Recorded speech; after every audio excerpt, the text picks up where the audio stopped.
NISM XV research analyst. Welcome all of you. I hope इस course को complete करने के बाद आपको बेसिक अंडरस्टैंडिंग हो जाएगी कि रिसर्च एनालिस्ट का जॉब क्या होता है, रिसर्च किया कैसे जाता है। बहुत ही इंपॉर्टेंट कोर्स है NISM की सीरीज में XV।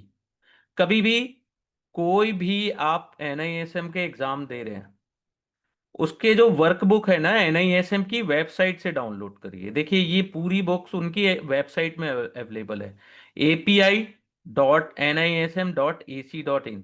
इसका फायदा क्या होता है कि NISM हमेशा अपने जो कंटेंट है, अपनी जो वर्कबुक है, उसको प्रॉपर अपडेट करते रहते हैं। ठीक है, प्रॉपर अपडेट का मतलब है कि कुछ न्यू रूल रेगुलेशन अगर चेंज हुए हैं या कुछ उनको और चैप्टर ऐड करने हैं, कुछ और सिखाना है स्टूडेंट्स को, तो वो प्रॉपर उनके अपडेटेड सीरीज, अपडेटेड एडिशन में अवेलेबल रहता है। तो यहां से फर्स्ट थिंग कि अगर आप रिसर्च एनालिस्ट की तैयारी कर रहे हैं तो यहां से आप वर्कबुक अपने डाउनलोड कर लीजिए। ये देखिए डाउनलोड का ऑप्शन है और ये डाउनलोड हो गया। ठीक है, आप अगर कभी इससे पहले NISM के एग्जाम नहीं दिए हैं, ठीक है, और आपको जानना है कि कैसे NISM में इनरोल करते हैं, तो ये NISM की ऑफिशियल वेबसाइट है। यहाँ पे सर्टिफिकेट कोर्स, जिस पे आप क्लिक करेंगे तो बहुत सारे एग्जाम्स के डिटेल आते हैं। ठीक है, NISM सर्टिफिकेट। ओके, ये ठीक है। तो पहले आपको इसमें अपनी आईडी बनानी होती है, ऑफिशियल आईडी बनती है ना, प्रोफाइल बनता है। प्रोफाइल बनने के बाद आपको आईडी पासवर्ड भी मिलता है। आपकी profile with in 48 hours, means working day में 48 आवर्स में अप्रूव हो जाती है NISM के द्वारा। ठीक है, उसके बाद आप चाहे कोई भी एग्जाम दे सकते हैं। NISM सर्टिफिकेट्स के कोई भी एग्जाम आप दे सकते हैं। Okay okay, all the best कल के एग्जाम के लिए। जाइए तैयारी करिए। NISM के बहुत सारे एग्जाम होते हैं, डिपेंड करता है कि आपको, आपका इंटरेस्ट किस में है। ठीक है, डेरिवेटिव में है, म्यूचुअल फंड में है, इन्वेस्टमेंट एडवाइजर में है, रिसर्च में है, रिटायरमेंट एडवाइजर पे है, AIF पोर्टफोलियो मैनेज करना चाहते हैं। और ये सभी कोर्स आपको अगर सेबी अप्रूव्ड या सेबी एप सेबी का अप्रूव यानी कि सेबी का लाइसेंस चाहिए, तो ये सब कोर्स कंपलसरी होते हैं। जैसे आपको सेबी सर्टिफाइड रिसर्च एनालिस्ट बनना है, तो उनकी क्राइटेरिया तो आप फुलफिल करेंगे ही करेंगे। साथ में ये जो रिसर्च एनालिस्ट का एग्जाम है, ये सर्टिफिकेट जो एग्जाम है, इसको भी आपको क्लियर करना होगा। ठीक है, देखिए अभी इनकी वेबसाइट बहुत ज्यादा अपडेट हुई है, बहुत बहुत अच्छे से अपडेट इन्होंने किया है। ठीक है, देखिए यहाँ पे स्टडी मटेरियल भी डाउनलोड फ्री लिखा हुआ है। ठीक है, हाउ टू रजिस्टर्ड बहुत अच्छा उन्होंने अपडेट किया हुआ है, पहले ऐसी वेबसाइट नहीं थी। अब देखिए NISM का जो रिसर्च एनालिस्ट का एग्जाम है वो कितने आवर्स का होता है। पहले 2 आवर्स, नंबर ऑफ क्वेश्चंस आते हैं 100, मैक्सिमम आप 100 मार्क्स के है। ठीक है, 60% पासिंग मार्क है, सर्टिफिकेट वैलिड होता है 3 इयर्स के लिए। ठीक है, NISM रिसर्च एनालिस्ट एग्जाम किसको देना चाहिए, ऑब्जेक्टिव क्या है, तो बेसिक ऑफ इंडियन सिक्योरिटीज के बारे में, सिक्योरिटी मार्केट के बारे में आप जान सके, टर्मिनोलॉजी के बारे में जान सके, top down bottom up approach के बारे में जान सके, fundamental basic principle of micro macro economic analysis, industry and company analysis, qualitative quantitative dimensions. ठीक है, risk and return valuation principles, philosophy of various corporate action and quality of good research report क्या होती है। ठीक है, exam का objective है, basic है, ये बहुत ही बेसिक। ठीक है, इसमें कुछ ऐसा, ऐसी चीजें ऐड नहीं है। ठीक है, कि कॉम्प्लिकेटेड हो, कि यहाँ पे ऐसा नहीं लिखा है कि टेक्निकल पूछा जाएगा। यहाँ पे क्लियर लिखा हुआ है जो चीज पूछी जाएगी, बेसिक अंडरस्टैंडिंग। क्यों डिफिकल्ट है लोगों के लिए एक बार में क्वालिफाइड करना एग्जाम? क्योंकि आप शॉर्टकट लेते हैं, ठीक है, शॉर्टकट लेते हैं, कोई भी बहुत सारे तरीके आजमाते हैं कि आप शॉर्ट नोट्स को ज्यादा प्रेफरेंस दे रहे हैं, आप मॉक टेस्ट, केवल मॉक टेस्ट के भरोसे एग्जाम देने चले जा रहे हैं, तो ये गलत है। आपको अगर एग्जाम देना है तो 10 डेज 15 डेज तक ऑनेस्टली स्टडी करिए, 10 से 15 दिन टाइम दीजिए, समय दीजिए खुद के लिए, खुद के नॉलेज गेन करने के लिए, सेल्फ इंप्रूवमेंट के लिए के ऊपर, ठीक है।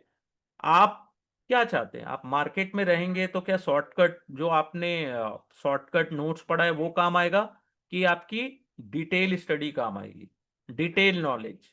आज के डेट में शॉर्टकट वो रील्स का जमाना है, इसका ये मतलब नहीं है कि फाइनेंस में शॉर्टकट चलेगा, नो।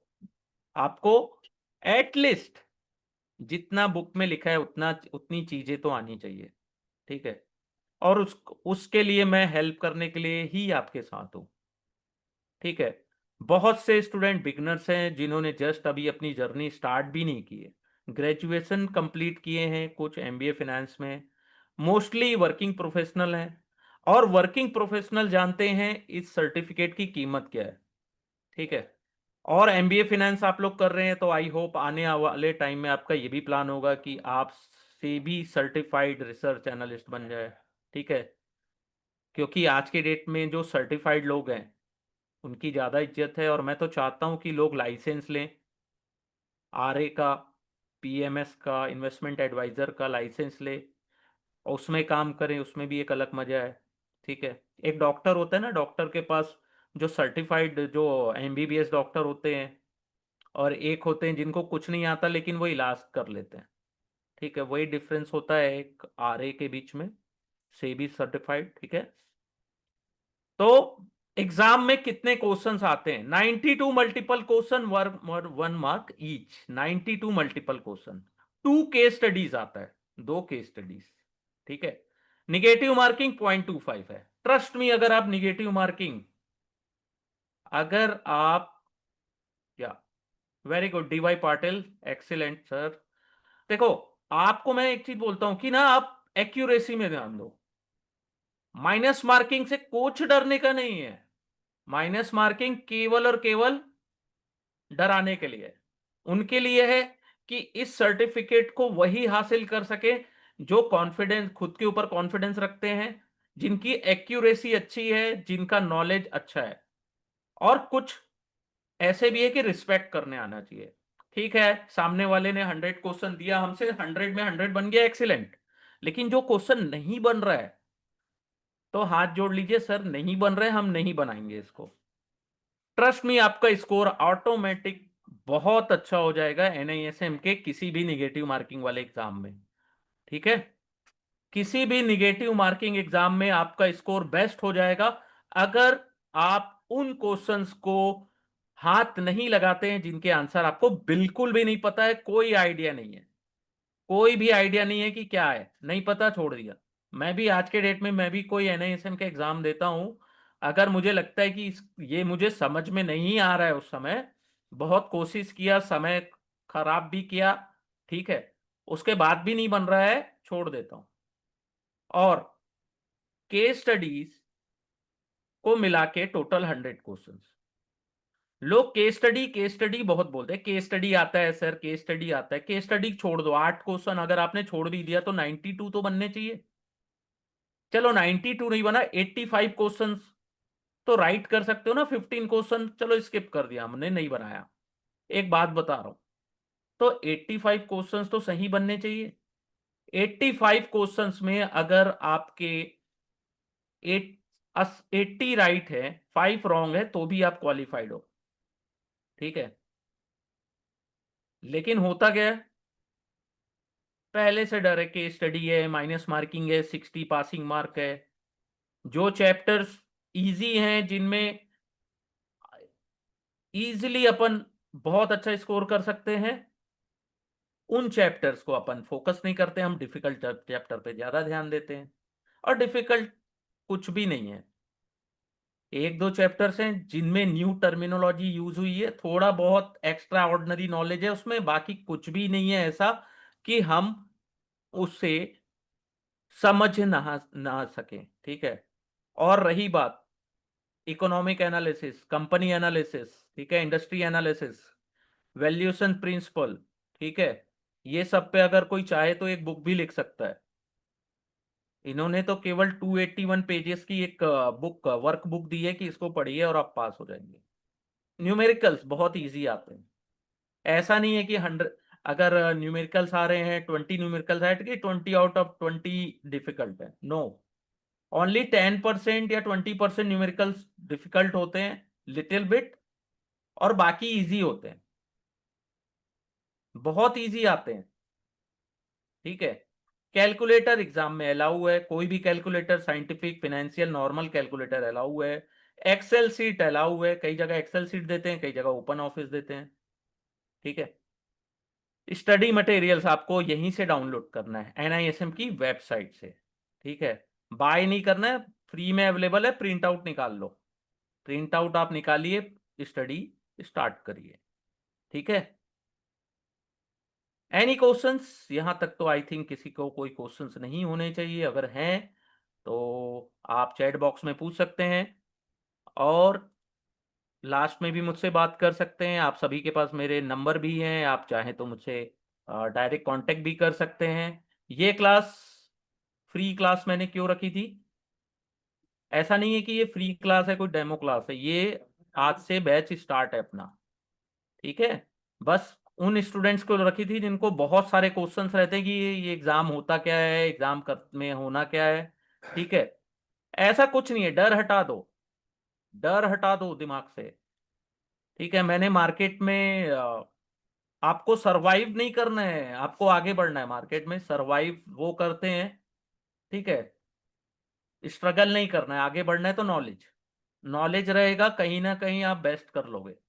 अपना फील्ड डिसाइड करो। किसी ने बोल दिया कि एफएनओ अच्छा है, उसमें पैसे अच्छे बन रहे हैं, एफएनओ में चले गए।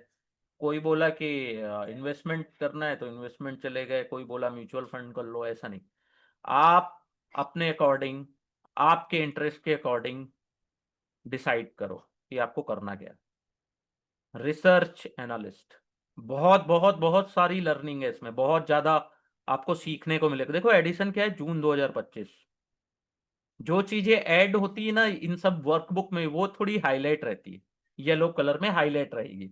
आप कोई भी वर्कबुक देखिए, कोई भी वर्कबुक, एनआईएसएम के किसी भी एग्जाम की वर्कबुक अगर आप देखेंगे और उसमें कुछ अपडेट हुआ है तो येलो कलर में होता है, ठीक है। एक्स्ट्रा अगर उन्होंने कहीं लिखा है तो येलो कलर में होता है, ठीक है।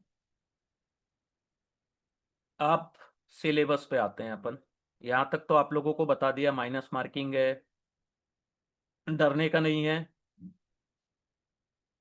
ठीक है। एग्जाम के ऑब्जेक्टिव देखो, क्वेश्चन 60-40 70-30 आता है, 70% थ्योरेटिकल, 30% न्यूमेरिकल, ठीक है। कई बार ये होता है कि कुछ ज्यादा भी पूछ लेते हैं न्यूमेरिकल्स, मे बी पॉसिबिलिटी, यहाँ जो लिखा है मे भी हो सकता है। 2 आवर्स का एग्जाम है, इजिली आपको बहुत समय रहेगा अगर आप स्मार्टली स्टडी करते हैं। देखो यहाँ Microsoft Excel, open office, calculators भी अलाउ रहते हैं ना। अगर आप कैलकुलेटर भूल गए एग्जाम में ले जाना, कोई दिक्कत नहीं है, ठीक है। Yes, you get recording also, आपको रिकॉर्डिंग भी मिलेगा इसका, ठीक है। तो अगर आप कैलकुलेटर भूल गए जल्दी में, टेंशन मत लेना, आपको सिस्टम में कैलकुलेटर मिलेगा, आपके सिस्टम में कैलकुलेटर रहता है। आप चाहो फिनेंशियल कैलकुलेटर भी यूज कर सकते हो एग्जाम के लिए, फिनेंस वाला, ठीक है। ऐसा नहीं है कि आपको फिनेंस के कैलकुलेटर अलाउ नहीं है, कोई भी कैलकुलेटर आप ले जा सकते हो जो आपको बहुत बढ़िया से चलाने आता हो, ठीक है। अब चैप्टर 1 है introduction to research analyst profession, profession क्या है उनका, क्या करते क्या है वो लोग। सेकेंड चैप्टर है introduction to security market, in terminology in equity and डेब्ट। Chapter 3 fundamental of research. Chapter 4 5 है इकोनॉमिक एनालिसिस। 6 है इंडस्ट्री।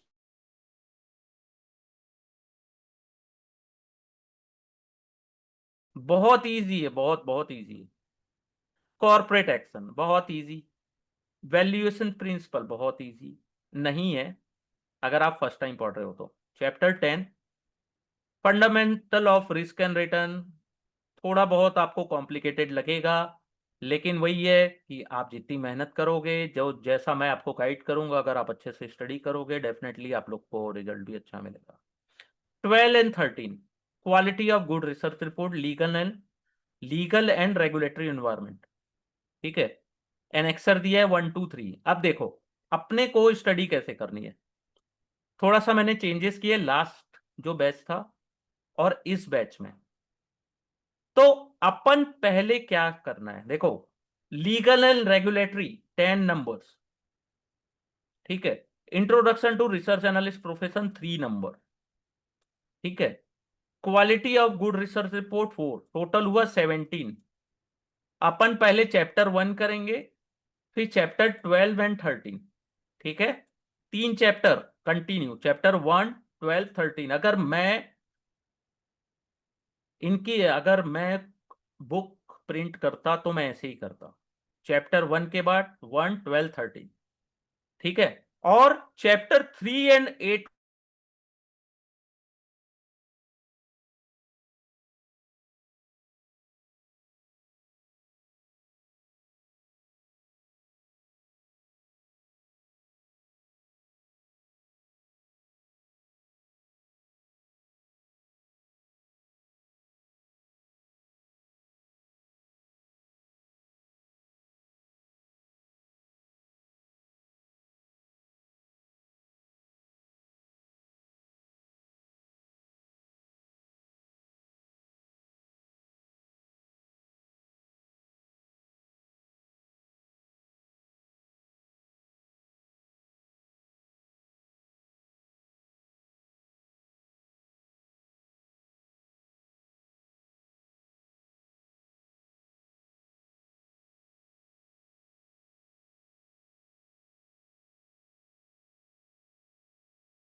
Chapter 1 12 and 13।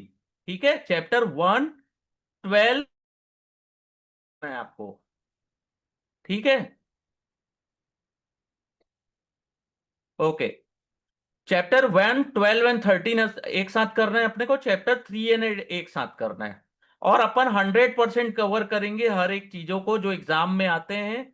या फिर आपने तो NISM सर्टिफाइड रिसर्च एनालिस्ट बन गए, लेकिन पता है आपको उसके बाद आपकी रिस्पॉन्सिबिलिटी बढ़ जाएगी। जब भी आप किसी इंटरव्यू में जाएंगे, जॉब इंटरव्यू में, ठीक है, आपको सबसे ज्यादा क्वेश्चन MBA या आपकी डिग्री से ज्यादा इसके बारे में पूछा जाएगा।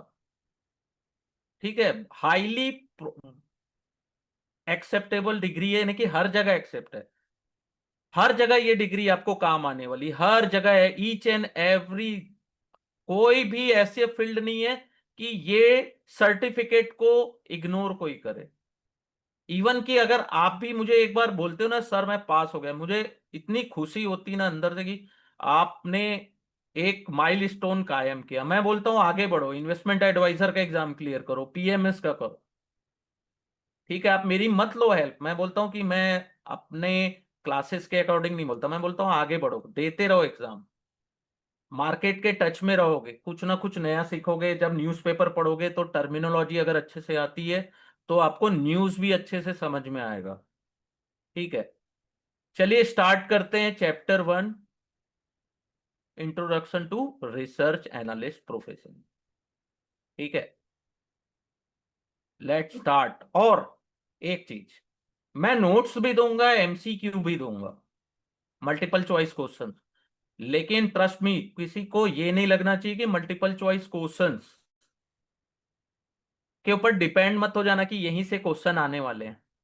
अब नहीं आते। अब आपको आपका जो नॉलेज है ना, उसके ऊपर डिपेंड होगा कि आपका एग्जाम कितना अच्छा जाता है, एक्यूरेसी पर डिपेंड होगा। आप क्वेश्चन MCQ से नहीं आते, आप किसी किसी भी वेबसाइट से मॉक टेस्ट ले लीजिए, और और भी मटेरियल्स आते हैं ना, वो सब ले लीजिए, कोई काम नहीं आएगा। ये वर्कबुक काम आएगी। वर्कबुक कितने पेज का है? 281। पर डे 10 to 20 पेज भी पढ़ोगे ना 10 दिन में हो जाता है। चलो स्टार्ट करते हैं। Introduction to research analyst profession. क्या रोल है रिसर्च एनालिस्ट का, प्राइमरी रिस्पॉन्सिबिलिटी क्या है रिसर्च एनालिस्ट की, basic principle of interaction with company और क्लाइंट क्या है, प्रिंसिपल्स है, important quality that are desire in R A. जहां मैं आर ए बोलूं वहां पे समझ जाना कि रिसर्च एनालिस्ट, ठीक है। वैसे तो मैं पूरा वर्ड बोलूंगा लेकिन कहीं मेरे को मैं थक गया बोलते तो आर ए बोलूंगा, ठीक है। तो देखो, अपन न्यू फोन बाय करने जा, देखो क्या लिखा है, imagine you decided to buy a new phone, ठीक है। क्या प्रोसेस होता है सिलेक्शन का, प्राइस रेंज, हमारे पास पैसे कितने हैं या हम लोन कितने का ले सकते हैं, बजाज फाइनेंस कितने का देगा, तो प्राइस रेंज। ब्रांड्स, कौन से ब्रांड्स, एप्पल, सैमसंग, ओप्पो, ली और क्या नाम है, रेनो, ठीक है। Various technical specification, camera, software, gaming, दुनियादारी बहुत सारी चीजें देखते हैं, ठीक है। फिर बैटरी लाइफ भी देखते हैं, मेगापिक्सल देखते हैं कि फोटो अच्छी आ रही कि नहीं। फिर डिसीजन लेते हैं, इतना सारा काम करते हैं एक मोबाइल फोन लेने के लिए। सेम काम रिसर्च एनालिस्ट करते हैं, सेम वेरी सिमिलर प्रोसेस। अपने क्लाइंट्स को हेल्प करते हैं, their client take investment decision. Research का मतलब होता है collection of information from various sources. आप इंफॉर्मेशन कलेक्ट कर रहे हो बहुत सारे सोर्सेस से और उसे एनालिसिस कर रहे हो, processing of data to take a decision. Collection करने के बाद आपने न्यूज पूरे डेटा कलेक्ट किया, आप एनालिसिस कर रहे हो, ठीक है। तो एक रिसर्च एनालिस्ट के लिए सबसे इंपोर्टेंट होता है data and information, imperative to the function of R A, need information pertinent to invest valuated. R A को कौन सी इंफॉर्मेशन की जरूरत है, अगर किसी कंपनी के एनालिसिस कर रहे हैं तो उस कंपनी से रिलेटेड इंफॉर्मेशन, उसमें क्या क्या चीजें हो सकती है, which include information about macro micro economic factors, industry specific information, company, EIC, economic, industry and company. Economic information हम कलेक्ट कर सकते हैं government statistics and data by central bank, government और सेंट्रल बैंक मीन्स आरबीआई से, international agency से, IMF, international monetary fund, Asian development bank, world bank, other global development financial institutions.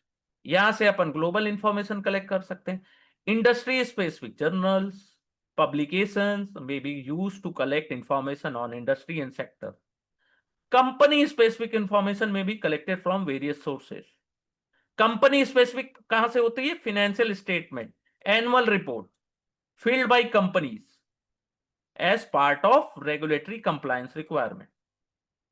हम as a RA official से भी meet करते हैं company के, जो हमको इंफॉर्मेशन प्रोवाइड करते हैं अदर सोर्सेज से, प्लांट से, factory visit, market survey, employ, stakeholders, इन सभी से मिलके अपन इंफॉर्मेशन कलेक्ट करते हैं, ठीक है। Okay, analysis and decision making process is a combination of understanding qualitative and quantitative factors. Operational performance company का कैसा है, इफिशियंसी कैसी है, कॉम्पिटेटिवनेस कैसा है, बिजनेस प्लान कैसा है, वर्क एथिक्स कैसी है मैनेजमेंट की। Quantitative factor, revenue, cost, profitability, risk to the financials, ठीक है। आरए जो होते हैं ना रिसर्च एनालिस्ट, बहुत टाइम स्पेंड करते हैं कंपनी और अदर्स डेटा एक्यूमुलेट करने में, फिर वो डिसीजन देते हैं बाय करना है, होल्ड करना है कि सेल करना है पर्टिकुलर सिक्योरिटी और स्टॉक। सिक्योरिटीज में कुछ भी आ सकते हैं ना, बॉन्ड्स भी आ सकते हैं, ठीक है। तो रिसर्च एनालिस्ट यहां पे कुछ चीज ऐड की गई है। Research analyst means a person who for consideration is engage in business of providing research service, include a part time research analyst. ये ऐड किया गया है नया, इस चीज को ध्यान रखिएगा। मे भी यहां से कई बार डेफिनेशन आ सकता है ऐसे, ठीक है। जिस फिर रिसर्च एनालिस्ट कितने टाइप के होते हैं, यहां से तो हमेशा क्वेश्चन आते हैं और मैक्सिमम लोग गलत कर देते हैं, हमको पता भी होता है कि है क्या, अभी मैं पढ़ रहा हूं ना, कल पूछूंगा तो हो सकता है बहुत सारे लोग कंफ्यूज हो जाएं। तो रिसर्च एनालिस्ट होते हैं जो कवर करते हैं use of recommendation they provide. पहला होता है sell side, they typically publish research report in public domain. Public domain में जो रिसर्च रिपोर्ट पब्लिश करें उनको बोलते हैं सेल साइड एनालिस्ट, ठीक है। On the security of company और industry with specific recommendation to buy hold और sell the security, subject securities, ठीक है। और ये एनालिस्ट वर्क फॉर फर्म, ये फर्म्स के लिए काम करते हैं, investment banking, broking and advisory service for client, ठीक है। ये फ्यूचर एक्सपेक्टेशन देते हैं, प्राइस टारगेट देते हैं। सेकंड होते हैं बाय साइड। देखिए कंफ्यूजिंग क्वेश्चंस आते हैं, हमेशा याद रखिएगा, अगर आप डिटेल में पढ़ोगे तो कंफ्यूजन नहीं होगी। फिर होता है बाय साइड, जो वर्क करते हैं असेट मैनेजर के लिए, like mutual fund, hedge fund, pension fund, AIF, foreign portfolio, portfolio manager, जो परचेस और सेल करते हैं अपने इन्वेस्टमेंट अकाउंट के लिए या तो अपने क्लाइंट और इन्वेस्टर्स के लिए, ठीक है। Asset manager work for, by side analyst work करते हैं म्यूचुअल फंड के लिए, ठीक है। इनका जो भी रिकमेंडेशंस होता है इंटरनल कंजप्शंस के लिए होता है, इंटरनल कंजप्शंस के लिए होता है बाय साइड, ठीक है। ये यूज करते फंड मैनेजर विद ऑर्गेनाइजेशन, ठीक है। टॉप मैनेजमेंट को सर्कुलेट किया जाता है, इनका जो एनालिसिस रिसर्च रिपोर्ट है टॉप मैनेजमेंट या इन्वेस्टमेंट मैनेजर को सर्कुलेट किया जाता है। ये अपनी जो सलाह देते हैं बाय होल्ड और सेल के लिए एंटायरली एम्प्लॉइज फ्रॉम होते हैं, ठीक है। इंटरनल कंजप्शन के लिए होता है बाय साइड और पब्लिकली अवेलेबल नहीं होता है। फिर आते हैं आजाद इंडिपेंडेंट रिसर्च एनालिस्ट, ठीक है। बहुत सारे लोग आज के डेट में आपको you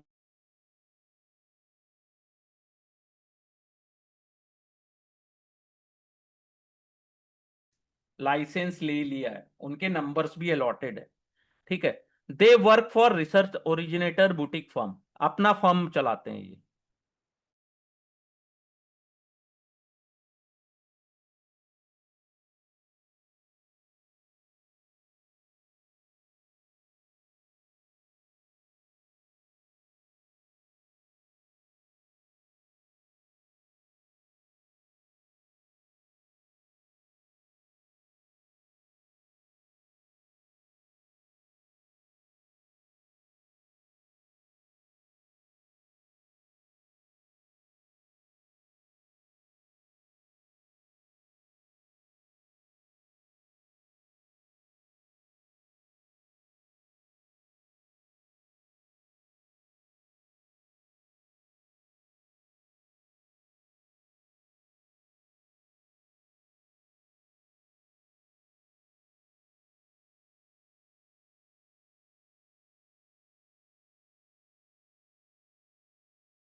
yes, yes, I come back, मैं आ गया हूँ। एक्चुअली नेटवर्क थोड़ा सा इशू है, one of the biggest disadvantage, कि अगर आप लाइव क्लास लेते हैं, अगर आप भी कभी फ्यूचर में स्टार्ट करेंगे, तो सबसे बड़ी प्रॉब्लम क्या होती है कि वाईफाई कभी दिक्कत करता है, कभी नेटवर्क का इशू आ जाता है। लाइव क्लास का सबसे बड़ा डिसएडवांटेज लिटिल बिट है, I am sorry for that. और ठीक है, चलिए आगे बढ़ते हैं। और सॉरी, अपना थोड़ा फ्लो बिगड़ गया ना। तो ये देखिए, तीन टाइप के सेल रिसर्च एनालिस्ट होते हैं सेल साइड, जो वर्क करते हैं पब्लिक डोमेन में। Sell side public domain, buy hold and sell. Buy side वाले इंटरनल कंजप्शन, जो asset manager, mutual fund, hedge fund, pension fund या किसी बड़े इंस्टीट्यूट के साथ वर्क करते हैं। इंडिपेंडेंट में आते हैं जिनका खुद का है, सब्सक्रिप्शन बेसिस में वो किसी को भी सेल करते हैं, इन्वेस्टर हो, इंस्टीट्यूशन हो, इन्वेस्टमेंट बैंकर्स हो। ठीक है। तो एज अ रिसर्च एनालिस्ट आपको काम क्या करना होता है, ये तो पता होना चाहिए। अपन as a research analyst company को भी एनालिसिस करते हैं, उनके उसके पास्ट परफॉर्मेंस के अकॉर्डिंग। पास्ट में कैसा किया है, फ्यूचर में कैसा करेगा, उसके बेसिस पे भी करते हैं। तो पास्ट परफॉर्मेंस देखने के लिए अपने को क्या करना पड़ता है, financial statements, annual report, company के कॉन कॉल्स। ठीक है। इकोनॉमी कैसी कर रही है, इंडस्ट्री कैसी कर रही है, कंपनी कैसी करे, ईआईसी। ठीक है। प्राइमरी रिस्पॉन्सिबिलिटी क्या होती है एक रिसर्च एनालिस्ट की। ठीक है। Research analyst primary role is to understand and evaluate the growth of industry and company. देखिए, बहुत सारी चीजें आप जब इस बुक में पढ़ोगे तो बहुत सारी चीजें repeat repeat repeat repeat repeat है। उसका बहुत फायदा है, आप देखोगे, अभी तो पढ़ा था फिर आ गया। तो पहला होता है इकोनॉमी को अंडरस्टैंड करना। नेशनल इनकम कैसी है, जिस देश की नेशनल इनकम ज्यादा है तो इकोनॉमी अच्छा करेगी। इन्फ्लेशन कम हो, इंटरेस्ट रेट नेग्लिजिबल हो, unemployment rate come, physical and monetary policies अच्छी होनी चाहिए। ठीक है। Saving and investment patterns, FDI कितने पैसे इन्वेस्ट कर रही है, एफपीआई कितने पैसे, बोलते हैं ना विदेश फॉरेन कर फॉरेनर सेल कर रहे हैं मार्केट में। ठीक है। एफडीआई ज्यादा इन्वेस्ट नहीं कर रही, FDI means direct investment. Company आती है अपने कंट्री में, अपने प्लांट्स डाल रही है, अपनी इंडस्ट्री यानी कि अपने ऑफिसेस डाल रही है। एफपीआई मींस केवल पैसे आ रहे हैं, कंपनी नहीं आ रही है। ठीक है।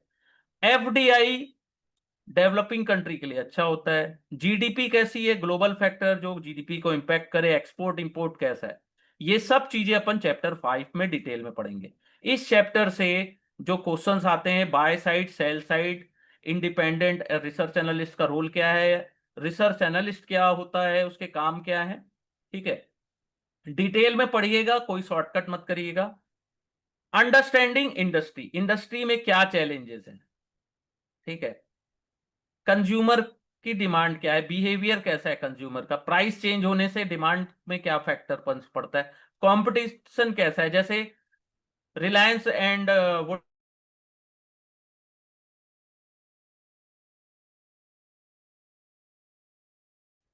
तो बिजनेस मॉडल कैसा है उसका, अच्छा है तो भी खराब हो रहा है, इंडस्ट्री क्या कर रही है। ठीक है। इंडस्ट्री प्रॉपर दोनों टाइप के, मीन्स मॉडल कैसा है, कंपटीशन कैसा है, ऑपरेटिंग फैक्टर्स क्या है, सेंसिटिविटी क्या है कि प्राइस चेंज करने से डिमांड में क्या इफेक्ट पड़ता है, ये अपन पढ़ेंगे चैप्टर 6 में डिटेल में। देखिए यहां लिखा भी है कंपनी एनालिसिस। ठीक है। कि कौन सी कंपनी बेस्ट कर रही है। राहुल द्रविड़, देखिए एग्जांपल दिया है, ये एग्जांपल जनरली आता नहीं है लेकिन समझने के लिए अच्छा है। राहुल द्रविड़, वीरेंद्र सहवाग दोनों अच्छे बैट्समैन हैं, लेकिन एक का स्ट्राइक रेट अच्छा है, एक का एवरेज अच्छा है, एक का स्टाइल एग्रेसिव है, एक का डिफेंसिव है। तो कौन सी कंपनी में आप आते हैं, डीपर एनालिसिस करते हैं पिच का, तो आपको समझ में आएगा कि राहुल द्रविड़ अच्छा खेलेगा आज की वीरेंद्र सहवाग। ठीक है। जनरल आज के डेट में दोनों रिटायर हो चुके हैं, लेकिन आज के डेट में कोई दो प्लेयर को आप सेलेक्ट करिए तो उनकी स्टाइल क्या है, उनके स्टाइल क्या है, प्रोडक्ट क्या है, बिजनेस मॉडल क्या है, कस्टमर सेगमेंट क्या है, फाइनेंशियल कैसे हैं उसके। ठीक है। क्वालिटेटिव एंड क्वांटिटेटिव फैक्टर्स क्या है। अब देखो चैप्टर 1 से जो नेक्स्ट इंपॉर्टेंट चीज आती है वो basic principle of interaction with company and client. As a research analyst आप किसी कंपनी के पास जाते हो, इंटरेक्ट करते हो। देखो इंटरनेट, पहला चीज ये देखना कि the power of internet give a analyst the ability to acquire lot of information. Internet होने से क्या हुआ कि हमको बहुत सारी इंफॉर्मेशन है, लेकिन ये सब्सटीट्यूट नहीं है direct interaction with company and client. ये पॉइंट याद रखिएगा, यहां से कई बार एमसीक्यू बनता है। ठीक है, ये सब्सटीट्यूट डायरेक्ट कंपनी और क्लाइंट से मिलना वो ज्यादा अच्छा है कि इंटरनेट में उसके बारे में इंफॉर्मेशन कलेक्ट करना। पर्सनल कम्युनिकेशन विथ मैनेजमेंट ज्यादा बेटर इंसाइट देता है कि विजन क्या है कंपनी का, स्ट्रेटजीज क्या है, अचीव द डिजायर गोल। ठीक है, कई बार क्या होता है कि मैनेजमेंट भी ना एनालिस्ट को मिसलीड करते हैं, अपने बिजनेस के बारे में बहुत ज्यादा बताते हैं। ठीक है, बहुत ज्यादा बताते हैं, painting rosy pictures to encourage them to write positive story. बहुत बार होता है ना, जैसे जेंसॉल में हुआ है, जेंसॉल की स्टडी पढ़ लीजिएगा कि उसके बारे में क्या बताया था लोगों ने, न्यूज में क्या आता था, लोग क्या बोलते थे। उसके कारण क्या होता है, मार्केट प्राइस पॉजिटिवली इन्फ्लुएंस होता है। ठीक है, लेकिन एज अ एनालिस्ट अपने को क्या करना है, मैनेजमेंट बोल रहा है बहुत अच्छा है, लेकिन हमको तो क्रॉस वेरीफाई करना है ना the claim of management prior to recommendation. ठीक है, ये चीज याद रखिएगा कि हमको क्रॉस वेरीफाई करना है। This communication with management like any other तो require analyst to have clarity of thought. आप जब किसी कंपनी से बात करने जाओगे तो क्या होना चाहिए, clarity of thought, listening, good listening power होनी चाहिए। ठीक है, तो क्या चीजें ध्यान में रखनी चाहिए, ये क्वेश्चन भी आता है, कीप इन माइंड। पहले प्री मीटिंग रिसर्च, आप मैनेजमेंट से बात करने जा रहे हो ना, to open to interview with RA. ठीक है, तो ये हमेशा आपको नहीं मिलेगा, देश operative do not come very frequent, हमेशा तो ऐसा नहीं मिलेगा आपको कि आप जब चाहो तब मैनेजमेंट से मिल लो। ठीक है, अंबानी जी से मिलना है आपको तो आप हमेशा तो नहीं मिल सकते, एक बार अपॉइंटमेंट मिलेगा, उसमें जो क्वेश्चन पूछना है पूछ सकते हो। तो before going to meeting company management, आप कंपनी मीटिंग से पहले कंपनी के प्रोडक्ट्स, इंडस्ट्री, कॉम्पिटिटर के बारे में पता लगाइए। फिनेंशियल इंफॉर्मेशन पता लगाइए कंपनी की कैसी है, प्रीवियस एनुअल रिपोर्ट को अच्छे से अंडरस्टैंड करिए। डायरेक्शन ऑफ कंपनी, कंपनी कितना अचीव उसने गोल किया और कहां तक पहुंची। आपके व्यू, इंडी प्री मीटिंग रिसर्च हुआ पहला पॉइंट। सेकंड है independent and neutrality of view, आपके जो व्यूज है अनबायस्ड होने चाहिए। ऑलवेज होल्ड देयर इंडिपेंडेंस, स्वतंत्र हो आप। फैक्चुअल इंफॉर्मेशन आपको एनालिसिस करना है, पर्सनल इंक्लिनेशन नहीं होने चाहिए कि किसी ने बोला तो कुछ भी लिख दिया आपने। ठीक है, they must take it clear the management not to reveal. और एक चीज ये भी आपको ध्यान रखना है कि मैनेजमेंट से ऐसी इंफॉर्मेशन नहीं कलेक्ट करनी है जो पब्लिक डोमेन में अवेलेबल नहीं है, क्योंकि ये इनसाइडर इंफॉर्मेशन के अंदर आता है। या प्राइस सेंसिटिव इंफॉर्मेशन आपको कलेक्ट नहीं करना है, नहीं तो आप इनसाइडर ट्रेडिंग में जाओगे। ठीक है, नेटवर्क, नेटवर्क क्या होता है, analyst use their network. Network means आपके कांटेक्ट होते हैं, मोर देन कांटेक्ट, सबके कांटेक्ट होते हैं। कुछ भी पता लगाना रहता है, क्या बोलते हैं, इसको फोन लगाते हैं, हमको इंफॉर्मेशन मिल जाएगी, अपने शहर में क्या हुआ, कॉलेज में क्या हुआ, इवन ऑफिसेस में क्या हो रहा है। तो नेटवर्क रहता है ना कि हाँ भाई आज क्या चल रहा था यहाँ। ठीक है, उससे क्या होता है, meaningful performance and plan, meaningful insight मिलता है।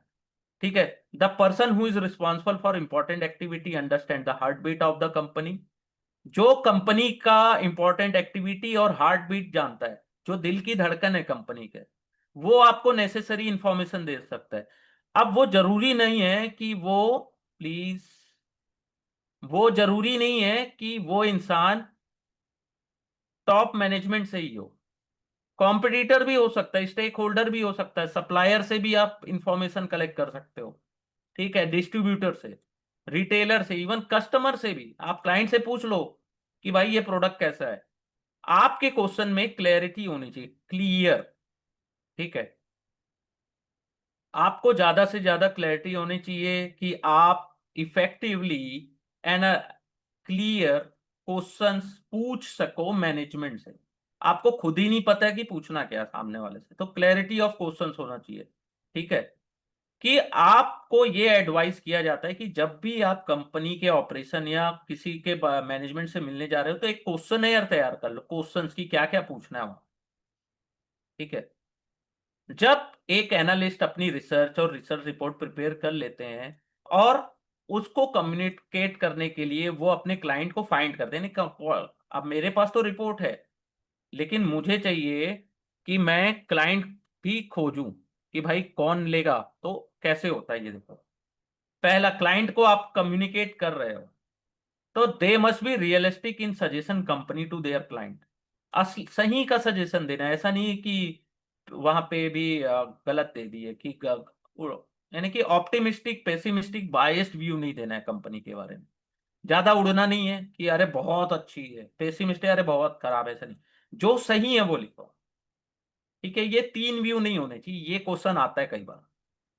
ठीक है, फैक्ट एंड फिगर आपको रिपोर्ट में देना है।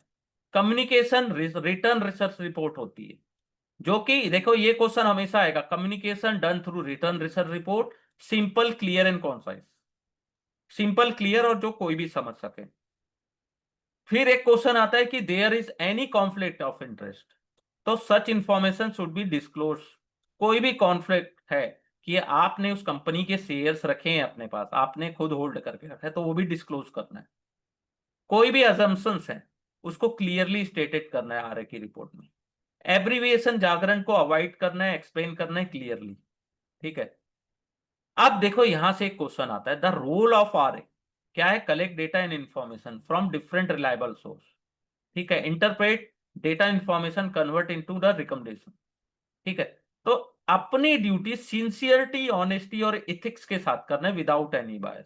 रूल एंड रेगुलेशन जो सेबी ने बनाए हैं उसको वर्ड एंड स्पिरिट दोनों में फॉलो करना है। आप देखो यहां से एक क्वेश्चन आता है, it is also recommended to make use of technology. Recording device आप यूज कर सकते हो जब आप इंटरव्यू कर रहे हो मैनेजमेंट का, कम्युनिकेशन कर रहे हो क्लाइंट से, लेकिन कब? Due consent of recording. आपको रिकॉर्डिंग क्लाइंट से, मैनेजमेंट से पूछने के बाद कंसेंट के साथ। ऐसा नहीं है कि जासूस की तरह यहाँ पे हेडफोन रखे, यहाँ पे माइक रखे हो, उनकी पूरी बात रिकॉर्ड कर लिया आपने, ऐसा नहीं। तो ड्यू कंसेंट, ये देखो यहां से एक क्वेश्चन आता है। ठीक है।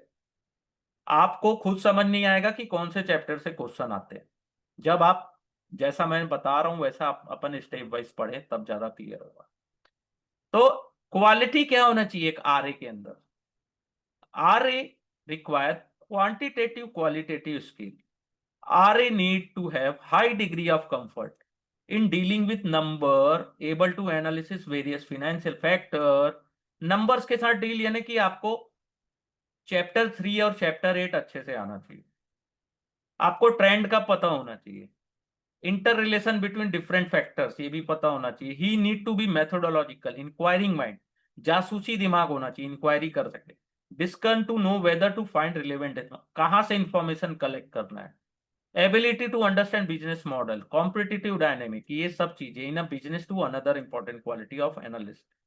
ठीक है, use this skill, research analyst come to conclusion. ठीक है, he would be favour of, favour करना है कि अगेंस्ट रहना है इन पर्टिकुलर इंडस्ट्री और company.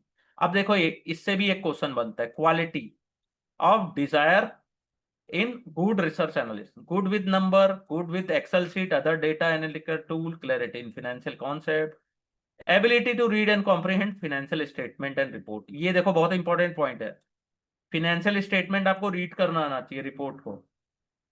Ability to ask pertinent questions, attention to detail, communication skill, written and verbal दोनों होनी चाहिए। देखो अगर आपको कुछ सैंपल रिपोर्ट देखने हैं तो बीएससी और एनएससी की वेबसाइट में फ्रीली अवेलेबल है। ठीक है, ये चैप्टर 1 क्लोज यहाँ पे। ठीक है, क्लोज। एंड